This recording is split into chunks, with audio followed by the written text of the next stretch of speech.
Hello दोस्तों, कैसे हैं आप सब। उम्मीद करते हैं आप सभी बढ़िया होंगे। दोस्तों, आज की इस वीडियो में हम आपको लेकर चलेंगे उत्तर बिहार के एक शानदार जिले मोतिहारी की सैर पर, जिसे पूर्वी चंपारण के नाम से भी जाना जाता है। राजधानी पटना से 170 किलोमीटर की दूरी पर नेपाल की सीमा से सटा मोतिहारी जिला अपने सांस्कृतिक धरोहर, ऐतिहासिक पृष्ठभूमि, प्राकृतिक सुंदरता और स्वतंत्रता संग्राम जैसे आंदोलनों में अपने विशेष योगदान के लिए जाना जाता है।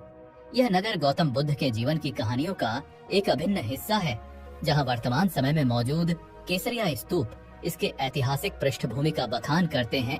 साथ ही यह नगर राजा जनक के साम्राज्य और प्राचीन मिथिला संस्कृति से भी अच्छी तरह से जुड़ा माना जाता है।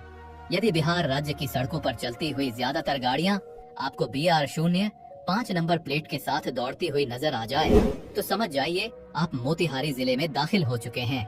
जिसके भौगोलिक स्थिति की बात करें तो यह जिला गंडक और बागमती नदियों के किनारों से घिरा है, जो पश्चिम में गोपालगंज, दक्षिण में सारण और मुजफ्फरपुर, पूर्व में शिवहर एवं सीतामढ़ी, उत्तर पश्चिम में बेतिया और उत्तर में यह नेपाल के अंतर्राष्ट्रीय सीमा से भी अपने बॉर्डर को शेयर करता है।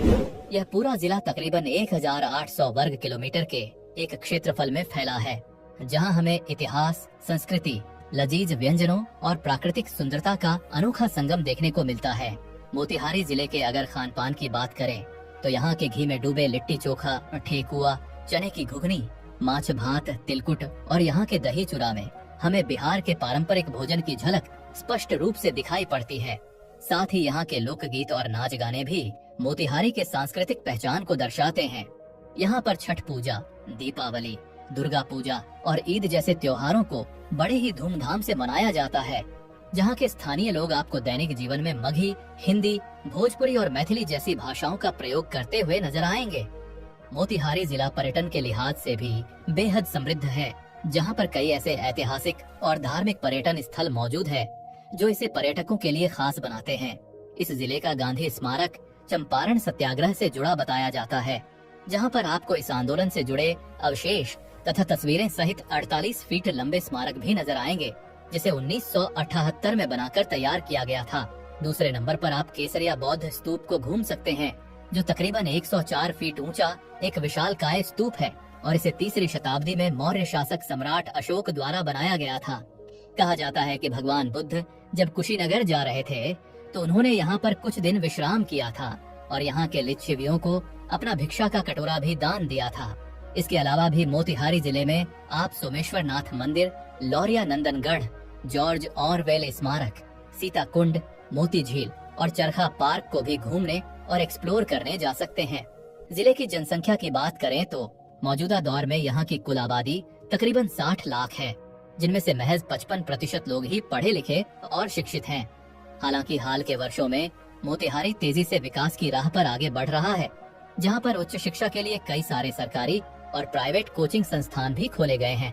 साथ ही यहाँ के नहरों, सड़कों और गांव के बिजली व्यवस्था में भी काफी बदलाव देखा जा सकता है।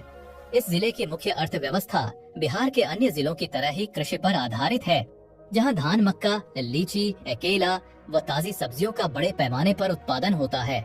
वहीं यह जिला गन्ना उद्योग के लिए भी पूरे बिहार भर में प्रसिद्ध है, जिसके कारण यहाँ कई सारे चीनी मिल के उद्योग भी आपको नजर आ जाएंगे। इसके अलावा नेपाल की सीमा से नजदीकी होने के कारण यह जिला अंतर्राष्ट्रीय व्यापार और वाणिज्य का भी एक महत्वपूर्ण केंद्र माना जाता है। परिवहन की दृष्टि से मोतिहारी जिला सड़क मार्ग और रेल मार्ग से अच्छी तरह से जुड़ा है। सड़क मार्ग की सुविधा के लिए इस जिले से होकर नेशनल हाईवे संख्या 28, नेशनल हाईवे संख्या 28A और नेशनल हाईवे संख्या 90, 8 के सड़क सहित राज्य राजमार्ग के रोड भी इसे एक अच्छी रोड कनेक्टिविटी से जोड़ता है। साथ ही यहाँ से नेपाल के बियरगंज बॉर्डर तक सीधी सड़क सुविधा भी उपलब्ध है, जिसके कारण यह सड़क परिवहन द्वारा अंतर्राष्ट्रीय व्यापार से भी अच्छे तरीके से जुड़ा है। रेलवे के सुविधा के लिए जिले का Bapu Dham Motihari railway station Gorakhpur Muzaffarpur railway line का एक प्रमुख हिस्सा है, जहाँ से बिहार के बड़े शहरों जैसे पटना और मुजफ्फरपुर तथा दिल्ली, कोलकाता और मुंबई जैसे महानगरों तक आसानी से ट्रेनें उपलब्ध हो जाती है। तो दोस्तों, फिलहाल मोतिहारी जिले की वीडियो में बस इतना ही। मिलेंगे फिर से एक नए वीडियो के साथ, तब तक के लिए जय हिंद, जय भारत।